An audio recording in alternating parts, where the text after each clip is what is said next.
Welcome back नाजरीन। मेंबरान की तनख्वाहें बढ़ाई गई तो पाकिस्तान तहरीक इंसाफ भी बड़ी चुपचाप हर चीज पे हैप्पी हैप्पी थी। All good. देखिए, इसमें कोई शक नहीं है। हम 3 या 4 लोग ऐसे थे, पीपल्स हम पार्टी लोग नहीं थी। जिन्होंने जिन्होंने जिन्होंने पीपल्स पार्टी भी बीच में पूरी शामिल थी। इसमें ये याद रखिए, हम 3-4 लोग थे। कामरान मुर्तजा साहब थे, मैं था, और मेरे ख्याल में 2 और थे जिन्होंने इस बिल की मुखालफत की थी। जो इन्होंने बात की, देखिए आप जरूर बढ़ाएं, मैं उस पर नहीं, मुझे इतराज है, लेकिन जिस प्रोपोर्शन से बाकियों का बढ़ता है उसी प्रोपोर्शन से आपका भी बढ़ जाए। मतलब उसमें कोई प्रॉब्लम नहीं है। हमारे सामने तो हमारे अपने इस्लाम में वो रेफरेंसेस है ना। आप रेफरेंस दायर करते कि जी हजरत अबू बकर रज़ी अल्लाह ताला अन्हु को कहा गया था कि भाई आप अपने जॉब नहीं करेंगे, तो उन्होंने कहा फिर मैं रहूंगा कैसे। उन्होंने कहा हम आपको वजीफा देंगे। उन्होंने कहा कितना दोगे। उन्होंने कहा कि जिसकी सबसे कम वजीफा है, जिसका सबसे ककम तनख्वाह है, उतनी दे दो, ताकि मुझे भी पता चले कि वो जिंदगी कैसे गुजारता है। यहाँ पे 37,000 पे ये लोगों को कहते हैं कि जी हालात सख्त हैं, जरा आपको सब्र करना पड़ेगा। खुद इन लोगों से किसी से सब्र नहीं होता। लेकिन देखिए, मैं आपको एक चीज बताता हूँ, एक बात याद रखना, बजट होता क्या है। बजट बेसिकली होता है कि मैंने जो अगले 1 साल में ये चीजें करनी है। जैसे मैं एक क्लास में दाखिल होता हूँ, क्लास 5 में दाखिल होता हूँ, तो वो मेरा बजट मैं बता दूंगा कि इसमें मैंने ये सब्जेक्ट्स पढ़ने, ये मेरा बजट आ गया। क्लास 5 के आखिर में ये जो इकोनॉमिक सर्वे होता है, ये आपका रिजल्ट आता है कि भाई इस बच्चे ने क्या क्या पढ़ाई किया। अब मैं आपको रिजल्ट बताता हूँ। पिछले साल इन लोगों ने आए थे, उनका रिजल्ट बताता हूँ। नंबर 1, इन्होंने कहा था कि हम तकरीबन कितना एक हाँ एक 1,224 अरब रुपए का इन्होंने कहा था हम लोग कमाएंगे, मतलब रेवेन्यू करेंगे। अच्छा, इनको कुछ अरसे बाद ख्याल आ गया कि ओहो ये तो हम नहीं कर सकते, तो इन्होंने तकरीबन 110 मतलब 10,000 अरब को कम कर दिया, टारगेट कम कर दिया। अच्छा, उसको भी चूंकि ये अचीव नहीं कर सके, तो इनका शॉर्टफॉल जो टैक्स में 1,000 अरब की जो कमी आई है, वो उस वजह से आई है। अब जो बाकी देख लें, और मैं आपको थोड़ा सा कंपैरिजन करके बताता हूं कि जब जैसे अभी मुर्तजा साहब कह रहे थे ना कि हम लोगों ने तबाहियां फेंक दी, तो मैं सबसे पहले थोड़ा सा कंपैरिजन करता हूं तबाही के दरमियान में और आज जो इतना अच्छे हालात है इसके दरमियान में रिजल्ट को बताता हूं। उस जमाने में, हमारे जमाने में, हमने कहा था कि हम तकरीबन 5.2 या 4.8 या 5.2 को जीडीपी को हम हासिल करेंगे। इन्होंने इकोनॉमिक सर्वे की थी, इन्होंने बताया कि नहीं जी, आप लोगों ने 4.2 या 5 को करने की कोशिश की थी, लेकिन आपको 6.2 जीडीपी मिला है। So that means we overshot. फिर उसके बाद बात आ जाती है एग्रीकल्चर में। हम लोगों ने कहा था कि हम तकरीबन 3.8% की ग्रोथ करेंगे, हमने 4.2% की ग्रोथ की, एज अपोज टू इन लोगों ने, इन्होंने 0.5% की ग्रोथ की है। अच्छा, जैसे अभी हम बात कर रहे थे, 40% पाकिस्तान का जो है ना ज़राअत के साथ है। हमारे टाइम पे ना सिर्फ उनको उनका पैसा मिला, बल्कि ज़राअत ने 1,000 अरब रुपए 1,000 अरब रुपए एक्स्ट्रा प्रॉफिट कमाया। इनके जमाने में 4,200 अरब का नुकसान हुआ है।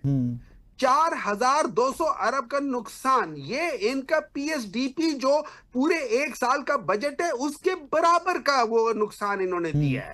ये चीज है। फिर हम आगे चले जाते हैं। अच्छा, अब ये मैं दरमियान में आपको बताऊंगा इन्होंने डंडियां कैसे मारी है। ठीक है, इन्होंने कहा है कि जी हमारे जो मेजर क्रॉप्स हैं, मेजर क्रॉप्स, वो सारे के सारे नेगेटिव है, लेकिन हमारे जो लाइव स्टॉक है, जिसमें लेला आ जाता है, जिसमें गधा आ जाता है, वो हमारी बढ़ गई है 200%।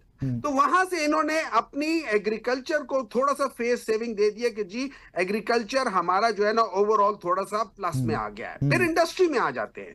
इंडस्ट्री में हमारे जमाने में जब पाकिस्तान तबाह हो रहा था, हमारी मैन्युफैक्चरिंग 10.8% से ग्रो करी थी, इनकी मैन्युफैक्चरिंग 1.3% से ग्रो करी है, और आज पाकिस्तान बहुत जबरदस्त है। हमारे टाइम पे लार्ज स्केल मैन्युफैक्चरिंग जो थी वो 11.9% पाकिस्तान की हिस्ट्री में, उससे ज्यादा आज तक नहीं हुआ। इवन जब जिस जमाने में पाकिस्तान रियली ग्रो कर रहा था एशियन टाइगर की तरह 1960s में, उस वक्त भी 9.5% थी, हमने 11.9% ये माइनस में चले गए। लेकिन डंडी कहां मारी इन्होंने? डंडी यहां मारी कि स्मॉल स्केल जो मैन्युफैक्चरिंग है, जिसमें पाकिस्तान तहरीक इंसाफ के जमाने में जब मुल्क तबाह हो रहा था 8.9% की ग्रोथ थी, इन लोगों ने 8.8 लार्ज स्केल नेगेटिव में, लेकिन स्मॉल स्केल जो है वो उसमें ये लोग तबाहियां चले फेर सर, गए। ये तो नेशनल असेंबली और सेनेट के फ्लोर पे डिबेट में मिलेगा ना देखने को सब कुछ। आप आई एम श्योर के पीटीआई या अपोजिशन के सारे पॉइंट्स को टेकअप करेगी।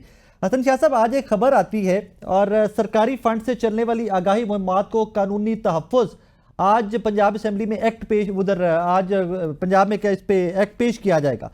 कहानी ये है कि जनाब सरकारी फंड से जो ज़ाती तशहीर है उसको थोड़ा सा तहफ़्फ़ुज़ देने के लिए, वी ऑल नो दैट कि इस पे जो साबिका वज़ीर कानून थे राजा बिशारत साहब, उन्होंने तौहीन अदालत की एक दरखास्त, एक पिटीशन दायर कर रखी है। Sir, do you think it's justified billions of rupees एक प्रोविंस अपनी ज़ाती तशहीर पे लगा के फिर उसको कानूनी तहफ़्फ़ुज़ भी दे ले?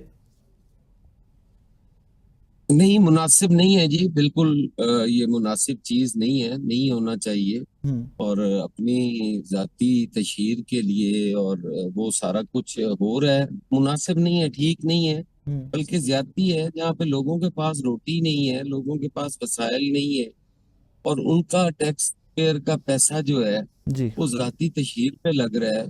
आपने देखा होगा पिछले दिनों के अंदर एक दिन अखबार पूरा जो था वो भरा हुआ था इश्तिहारात से, और बल्कि वो अखबार कम था और डिक्शनरी टाइप कोई मोटी सी एक वो फाइल सी बनी हुई थी, और वो सारी जाती तशहीर थी। अब भी आप अगर सड़कों पे देखें, वो गार्बेज वाले जो लगे हुए हैं उन पे आप देखें, वो सारी जाती तशहीर है, और वो नहीं होनी चाहिए जी। वो किस लिए, क्यों हो रही है वो?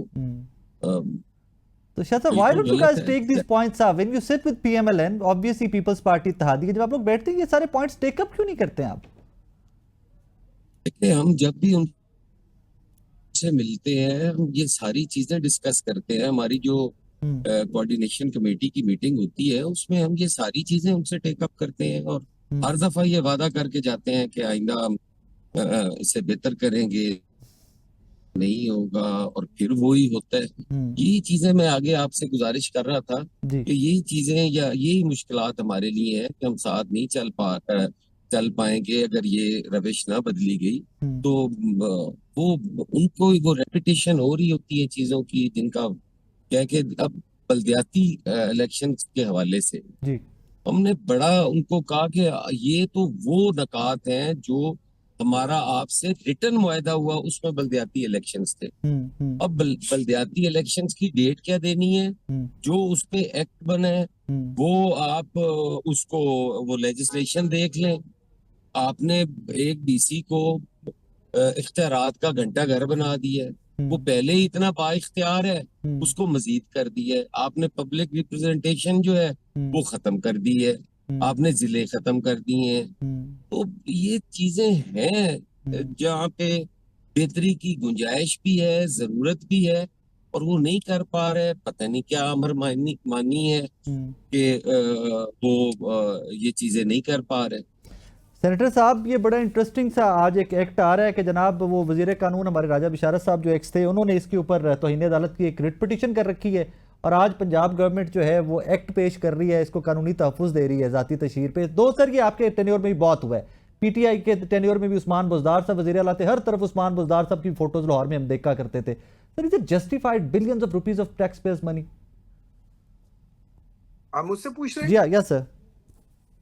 सर देखिए, मेरे लिहाज से अगर मैं गलत काम कर रहा हूं या आप गलत काम कर रहे हैं, गलत काम गलत है। ना मैं आपको जस्टिफाई करने दूंगा, ना मैं खुद जस्टिफाई करूंगा। ठीक है ना? That's very simple, plain simple. अब देखिए, इस तरह होता है कि मेरी नजर में, अगर आप देखें, मेरी नजर में ये जो एक छोटा मोटा इधर उधर हो जाए वो कोई मसला नहीं है, लेकिन आपने देखा जब आप हद कर गुजरते, जैसे अभी मुर्तजा साहब कह रहे थे, वो अखबार है 61 पेजेस का, उसके अंदर कोई 250-300 के करीब इश्तिहारात हैं। आप हर जगह के ऊपर, मतलब अब आप टॉयलेट बना रहे हैं, उसके ऊपर नाम अपना लिख रहे हैं कि फलाना टॉयलेट, आप चीजें कर रहे हैं, फलानी सफाई, फलानी चीज। भाई आपको किस चीज की जरूरत है? या तो ये आपके अंदर एहसास कमतरी है, मतलब एक शख्स होता है वो बेसिकली बड़ा नालायक होता है, लेकिन उसको आपने कोई ओहदा किसी तरफ से मिल जाए तो अब वो सबको बताना चाहता है कि यार मुझे ये ओहदा मिल गया, वो लोगों को दिखाना चाहता है। सर ये वॉशरूम के ऊपर फोटोज लगा के तो नहीं दिखाएगा ना कोई भी शख्स।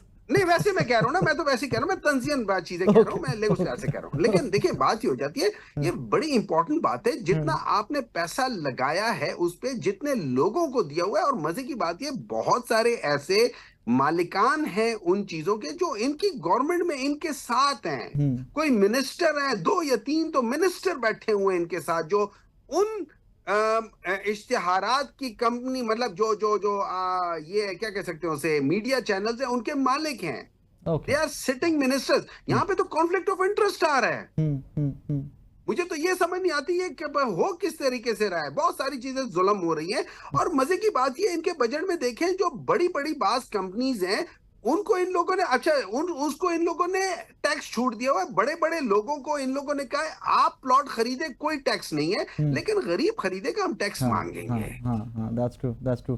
सेनेटर साहब thank you very much. Hasan Musa साहब बहुत शुक्रिया आपका, बैरिस्टर अकील मलिक साहब बहुत शुक्रिया आपके वक्त का। नाज़रीन आज का शो आपने देखा, थोड़ा सा बजट को फिर से खंगालने की कोशिश की आज के शो में हमने। एंड पीपल पार्टी पीएमएलएन की कोई एक्चुअल रिफ्ट भी है या in days to come all is well और इसी तरह इसी तनख्वाह के ऊपर सारे काम करेंगे जिसके ऊपर कर रहे हैं। लेकिन हसन मुर्तज़ा शाह साहब ऑब्वियसली ही टेक स्टैंड। माजी में भी हमने देखा है कि वो पंजाब वाला असम्बलियाल वाला ज़िमनी इलेक्शन हो जाए या जहां जहां पर पीपल्स पार्टी को एक्चुअली एक डेमोक्रेटिक जमात होते स्टैंड लेना चाहिए, एटलीस्ट हसन मुर्तज़ा शाह साहब पीपल्स पार्टी पंजाब से वो स्टैंड लेते हुए दिखाई देते हैं। अब आगे फर्दर बिलावल भुट्टो जरदारी साहब या जरदारी साहब क्या करते हैं, वो तो पीपल्स पार्टी की एक अपनी पॉलिसी है और उसमें आई डोंट थिंक सो कि पंजाब का बहुत ज़्यादा इनपुट होता है, या इनपुट होता भी है तो इग्नोर कर दिया जाता है। 2-3 मोटी मोटी चीज़ें। ये budget band of the day, अगर पाकिस्तान पीपल्स पार्टी मुल्क गिर एहतजाज की जानिब जारी है तो किस हद तक ये एहतजाज कामयाब कर सकेंगे। आई थिंक उससे पहले ही कोई ना कोई मामला पीएमएलएन के साथ बैठकर कोई ना कोई सोल्यूशन की तरफ चला जाएगा। रीज़न कि अगर ये बजट पास नहीं होता तो हुकूमत गई, we all know that. So I don't think so कि People's Party और PMLN can afford at this moment की हुकूमत ना रहे। एनीवेज इस दुआ के साथ इजाजत दीजिए कि इन डेज टू कम आपके मेरे लिए कुछ साई ऑफ रिलीफ, यार कुछ साई ऑफ रिलीफ। अब तो पहले होता है ना कि बंदा कहता था कोई तब्दीली, कोई चेंज, कोई बेहतरी, अब तो साई ऑफ रिलीफ के लिए भी आस्किंग फॉर। एनीवेज अपना ख्याल रखिएगा, दुआ में याद रखिएगा। अल्लाह हाफिज़।